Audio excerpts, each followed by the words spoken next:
Welcome to another episode of LA Fixers, where we're going to be discussing off-market opportunities, development opportunities, stuff you can only find here. And we're going to be speaking with Haile Alexis, a real estate entrepreneur who's doing a lot of fun stuff and who's going to have her own show here on Rubbing Elbows, giving females a platform and giving a spotlight on people that really deserve it, and really exposing the real moments of real estate and things that go down, things that go bad, wins, losses. And the name of the show is, I'm not going to give it away. She's going to tell you what it is. Before we get into that, though, I want to make sure that everybody knows that we are still doing deals in 2023 with 3.5% interest rate. These are real estate deals that we get. Only we get these deals. These are amazing because you haven't heard of 3.5% interest rates anywhere. You haven't heard them, not in the last couple of years. So if you'd like to get more information on that, reach out to us and we'll connect you. Okay, you got to have at least $100,000 if you want to get involved. Okay, this is not just for anybody. Don't walk up to us, hey, I got $20. What can I do? I can't do anything for you for $20. Okay, so let's bring Haile on. Hello. What? Do I not exist in this production? Who said that? Lior, what's up? What's up? Sorry, man, I forgot. I was just kind of in the moment. You became the man. You know what happens when you become the man? What? Forget the little people. Yeah, sorry about that. So, why don't you introduce Haile, or should I introduce Haile? No. All right. This is your show. Haile Alexis, real estate entrepreneur. Bring her on the screen. Hey guys. Thank you for having me. This is exciting. I am excited. Because we've done some content together before. Every time she comes in, it's exciting. Yeah. Listen, you guys are hilarious. You guys are the coolest people doing it, okay? Hey, I love it. More, please. Yes. We've done some content together before. You've seen us in that Zillow video where she was calling as a upset person about her estimate. There was a few other ones. The open house one. Yeah. When I was like hitting on you and giving you compliments on your shoes, all of a sudden your husband shows up. I'm like, I especially like the one that somehow she pulled off a sponsorship from Health Nut. I don't know how she did it. oh yeah, that was great. This is the only place I go to. This is the way I keep my weight down. I love it. I hate that they're closed on Sundays. I know. I know. You talking about Health Nut or Yeah. Chick-fil-A? Both. No. Damn. Health Both Nut, closed yeah. on Sundays. Okay, so why don't you tell people the name of the new Rubbing Elbows show featuring... You guys, this show is going to be so lit with some of the dopest females out here doing it, okay? It is called Keeping It Real Estate. Yes. Don't you love that? Damn. Love it. It's going to be full of real moments, real journeys, real talk. Yeah, I love that. And Real estate. And I love the fact that it's going to be, watching the journey as opposed Yes. to people that love to preach on us because they've succeeded. And we all love listening to those who have made it. Mm-hmm. But it's even doper to listen to people that are still making it. Yeah. Because you know what? I don't know. I like sports, mainly because of my husband. But isn't it Kobe who said the dream is in the journey or something like that?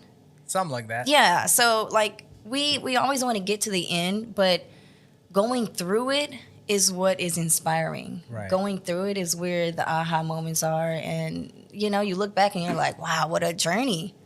So I want to bring people through it. Yeah. So, Haile, you're somebody who owns a bunch of rental properties. Mm-hmm. You're doing syndication for apartment buildings. Yes. This is probably stuff you're going to talk about on your own show. I just want to introduce you and the show. And once you start doing your thing, you can kind of start educating and people, anybody watching Rubbing Elbows or LA Fixer stuff, you got to watch this and learn it from somebody who's actually going through it.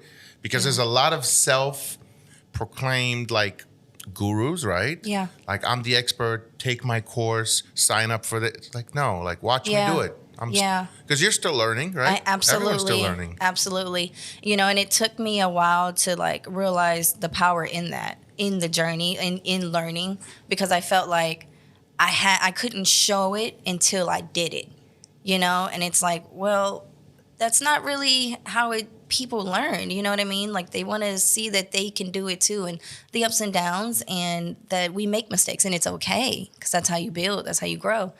So now that I'm confident in where I'm going and just documenting it, I'm excited to just show it all. Yeah. Yeah. You know, it's funny. Like I'll talk to realtors who have been doing this for 30 years, 35 years, 40 years, some of them. They may know real estate like the back of their hand, okay? As it was 20 years ago. Real estate has evolved. You know, I was just telling somebody, I remember when I got into real estate, like you'd have to submit an offer and you'd have to have like a check for the 3% deposit and you'd have to do this, that. It's not like that anymore. It's just not, you know? And we're utilizing so much of like the digital assistance, whether it's DocuSign, nobody's faxing anymore. You know, there's so much stuff you can just get things done. Like somebody who's been an agent for 35 years and have clients and has done millions and millions, multi-million-dollar transactions, it's not the same market for them today. It's just different. They have to adapt to that. So the reason I'm saying it is there is no somebody who knows everything all the time because it's constantly changing. Absolutely. You know? There's so many of these gurus and experts. It's crazy. I mean, there's value in some of it, but you have to learn to take what you can from it, you know? Because some of them, they are trying to sell you something at the end. Do you ever feel discouraged? Like, because I feel like I do. Like if I'm watching somebody and somebody's standing in front of 17 Bugattis and watch me do it, and I'm like, oh my God. Yeah. Like, no, it's just too much for me to digest. Yeah, when I was in my first year of learning everything, I was like, oh my God, how am I gonna ever? Like, they know everything. I was nervous to be around you guys. Why?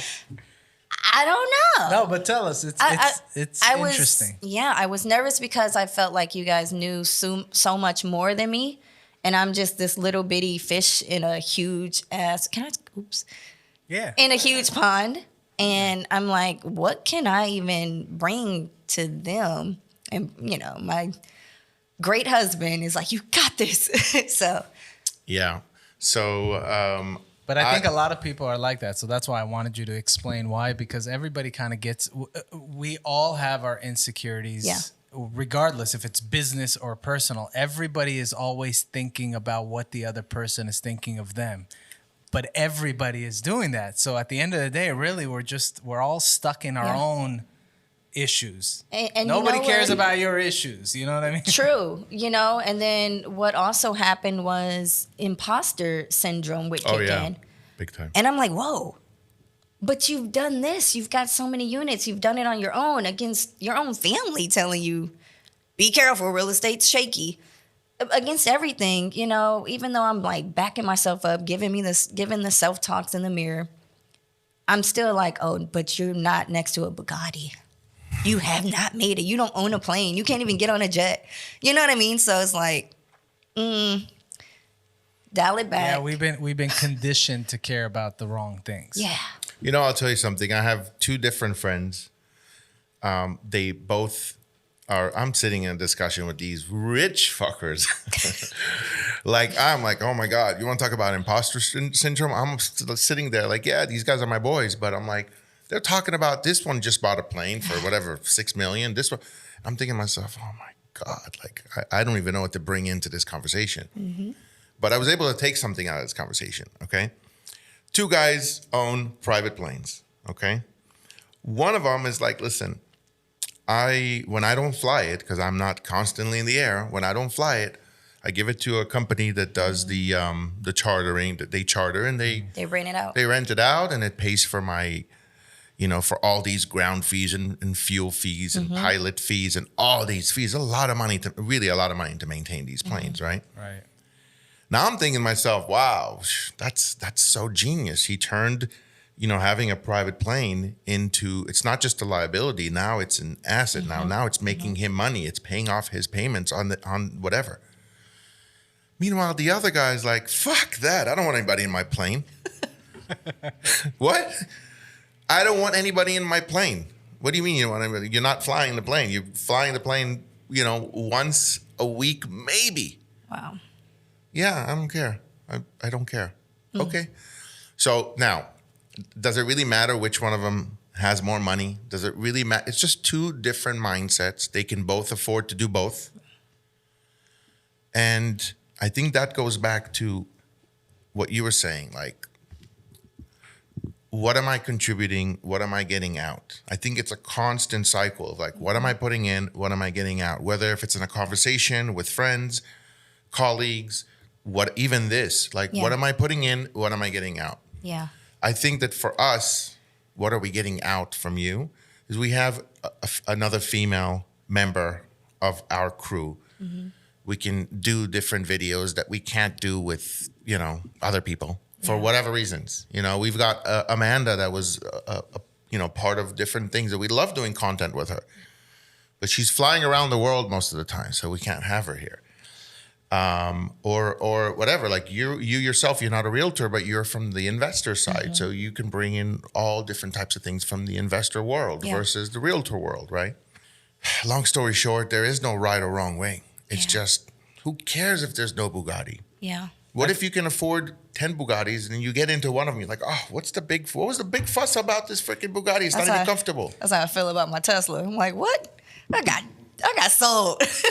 But if I had to a lot of times I hear things like this and I'm like, what would I tell my kids, right? Because that's like how I rationalize things. Like, how would I give them advice to deal with something that you just brought up, right? So like, if they feel that they're not at the right level to interact with certain people, and I'm thinking about this now and I'm like, you don't want to be around people that don't think that you can benefit from anybody, right? I'm the type of person that I think no matter what status somebody's at, I don't know everything. I'm going to learn something from any person out there. And I'm the type of person that loves soaking up information. I steal ideas from people. That's what I do. Right, and that's why I only give you ideas when he's out of the room. You saw that earlier. Listen, it's true. I even Marlene was complaining about that, but it also motivates her to like really get it into gear. But my point is that at the end of the day, if you think about it, even if you're not at the same level of someone, if that actually matters to that someone, you don't want to be in their company anyways. Preach. That's what I was getting at. Preach. Yes. We should talk about some of the off-market stuff that I've got, because this show is really for people who want that plug, who want that access. And I've noticed, like I was, I go to events here and there, like real estate events, and I swear to God, I'm not even kidding. Like I am noticing, Leo, you've seen it. I'm noticing how people are like starting to be even more and more nicer to me, because they're like, this guy's got the off-market stuff. Wow. Now, for me, it's been so long that I've just focused on off-market, just because, when I was doing on-market stuff and like I'd find an amazing deal and I'd send it out to, to a couple of investors. These investors, like they'll have a sister or a cousin that's a realtor. I'm going to have them write it up. Why should I have Chuck write it up for me? Who the fuck is Chuck? And people would circumvent me all the time. All the time. I would find amazing deals. Send them to investors. Investors would be like, fuck you, I'm doing it on my own, or I'm taking it on my own. And it was really tough until I found the whole, you know what? I need to go off market. That way nobody can circumvent me. Nobody has access to the agent. Nobody has access to anything until I give you the address. And I'm only giving people the address, people who can sign non-disclosures or people that I trust. It's that old saying, people congratulate you when you're pregnant. It's the same thing as success. Nobody knows how many times you got fucked to get there. Classic. Yeah. We should change the name of this show. To what? Man, Chuck and his dad joke. That wasn't even a dad joke. That wasn't a dad joke. That was a saying. That was a legit saying. You never heard that? No, I've heard it, but it just sounds like a dad joke. Maybe coming out from like your mouth. I didn't start with a knock knock, motherfucker. Jeez. So for me, it's just always been off market. But it's foreign for a lot of people. Like, what do you mean it's off market? What do you mean it's not listed? I'm like, it's not listed. Well, how are you selling it? Well, I know the seller wants to sell it. I have an agreement with the seller. Seller doesn't want to go on market. Seller doesn't want strangers in their home. Seller doesn't want potential theft. Yeah. Right? All these different things. So I've got the deal and I've got control over the deal. So long story short, now when I go to these events, people are like, Chuck's the plug for Chuck's this. the man. Chuck's the plug for it. And we're going to talk about a couple of off-market opportunities that we have right now that I think you're going to love.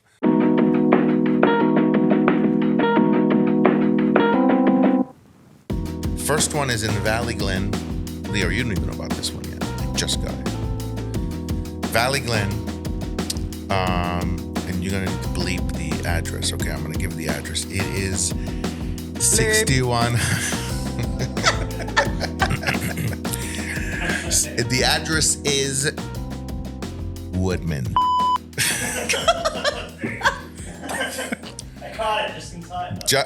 Just in time. It is a 9,400 square foot lot. The cool thing about this lot, and I'll throw it on the screen in a second, is it's got multiple access points. So it's got entrance from Woodman. It's got an entrance from Buffalo. And you've got a house on there with a detached garage. You can add an ADU. You can add a junior ADU. And then once you get your certificate of completion of occupancy for both ADUs and junior ADU, you then convert your garage into a rec room. And then now you've got another space you can rent. Wow. Obviously, check your own ordinances and confirm with your architects. But if you want the address, reach out. We'll get you the address. Talk to me money. Yeah, how much? Who cares? No. Oh, okay. It's 1.1. Okay. It's 1.1. It's in Valley Glen. It's south of Victory. So you're not like, deep in Van Nuys where it's Valley Glen. Valley Glen is a great, great community. A lot of great homes in Valley Glen. Even rent is great in Valley Glen. There's a house, I think 3 doors up from this property that's getting $6,000 a month for, on Woodman and Victory, The next one, also, I just got this one too. This is in Walnut Acres. It's a 17,000 square foot flat lot with plans, RTI, ready to issue, start tomorrow for 5,600 square foot house. That also includes an ADU. And the price on that one is $1.5 million. That sounds sexy. Now, are you ready for this? I have 3 of those. That same deal. 3 of these. I have 3 17,000 square foot lots in Walnut Acres. All of them come with approved plans. 5,600 and 6,400 square foot homes. What's the price per square foot in that neighborhood? Their stuff selling there for 4 to 4.5 for the 6,000 square foot home, 6 whatever. Okay, so you'll be all in on this at 3. Yeah, but what's your exit there? Yeah, that's what I'm saying. So you're all in at $3 million to build it, 5,600 square feet, about 1.5. You're buying it another 1.5. You said? You're buying at 1.5. Yeah. Yeah, so you're in for 3. And you got a brand new 5,600 square foot home With $1 million equity. with $1.5 million. Yeah, with $1.5 million, depending how nice you do it. Yeah. And the last deal, this one, you better perk up your ears. There you are. Perk up your ears. This one is amazing. This is in maybe you can help me with this. City of Compton. I was hoping you'd have like some sort of a background. I'll put it in. All right. This is a 75,000 square foot lot. It's got 3 warehouses on there. They're all burnt down, as you can see here in the footage that we've got up here. Burnt down warehouses. But the good thing is you've got your utilities there. You've got your foundation. You've got your walls. You've got the bones. It's just a matter of rebuilding them. Okay. Previous tenant was paying $50,000 a month for all of them, and was renting. One was to Amazon, one was to Tesla, and I don't know who the third one was. Then they burned down. I don't know what happened, but the seller now wants to sell. But here is the kicker. Are you ready? here is the kicker. This is, I can't even believe we got this. We've got a loan that's willing to go in second position from the seller for $3 million at 1% interest rate. Wow. That means you can get into this deal for $1 million, meaning 10% down, the rest of it is being financed. So it's a $10 million purchase. $10 million purchase. You put $1 million down. You got to get 70% loan, $7 million, right? No, 6 million. 6 million, 60% loan, 6 million. You get a $3 million seller carry right. at 1% At interest rate. 1%, that is In unheard second of. position, Yeah, in second position. and you're only coming in with 10% down. Yeah, you're only coming in with $1 million.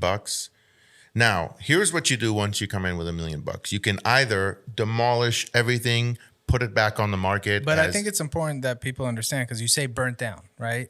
It's block walls. So the structure is still fine. So I was saying it's just the roof. It's footage on the screen. Yeah, which just we've got. the roof that needs to be redone. Yeah, roof and obviously electrical, plumbing, all that crap. yeah. So there's not much to it. You can either rebuild the existing 3 structures, or you can demolish the whole thing and literally put it back on the market with plans for like a 60,000 square foot warehouse. But you're basically paying under $150 per land, because it's 75,000 square feet. So under $150 a square foot for land, Yeah, industrial. It's not exactly. So this is fairly close to the LA port. It's centralized. When you're there, you're realizing, wow, every logistics company is here. It's literally surrounded by 18-wheelers, all these huge manufacturers and probably drop shippers and all whatever. So you've got this deal, 90% financing for a warehouse, for 3 warehouses in Compton, 75,000 square foot lot.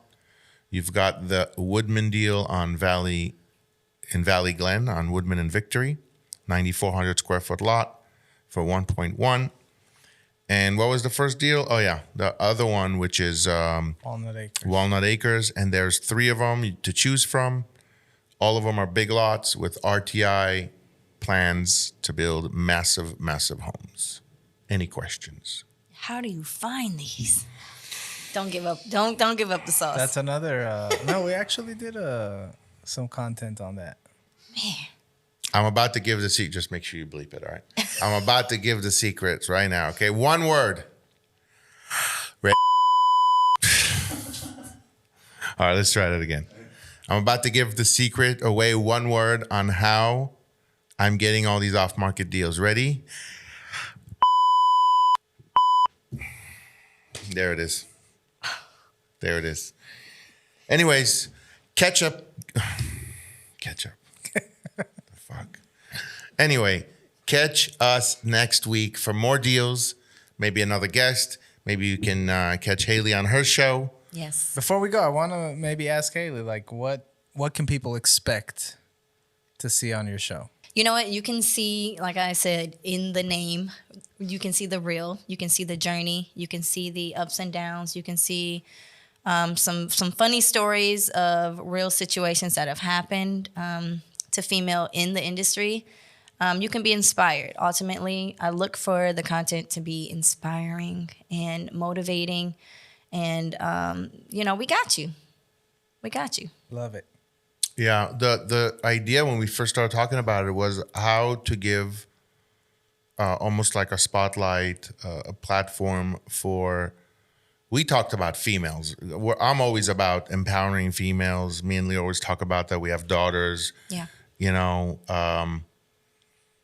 I feel like if there's an opportunity to empower a female, a woman, a girl, whatever, and this is a way to do it, Yeah. it could be a great resource, and it could be great content. Yes. People can see like the real stuff, not the bullshit, selling sunset $1 million listing stuff, pulling up in your Mercedes. No, it's not. That's not real estate, really. That's little highlights on your story, but it's not real estate. Absolutely. Right? I like it. When are we shooting our first show? Let's, can we do it next week? Yeah. Okay, let's do it next week. Yeah. Okay. Yeah. Let's be ready. Okay, so until next time, make sure to find us here, up here. I don't know how we've been doing this. No, but Rubbing Elbows, LA Fixers. Check us out on YouTube. I mean, and hopefully we'll have some fun content to throw in there, some funny shit. We like the funny shit, right? Yeah. Right. Chuck loves to prank. Yeah. And We got to bring the segment back. Prank with Frank. Prank with Frank, yeah. I'm Frank, by the way. Yeah. Anywho. All right. We'll catch you next week. Thank you so much for joining in. See you next week. Thank you, Haley. Thank you.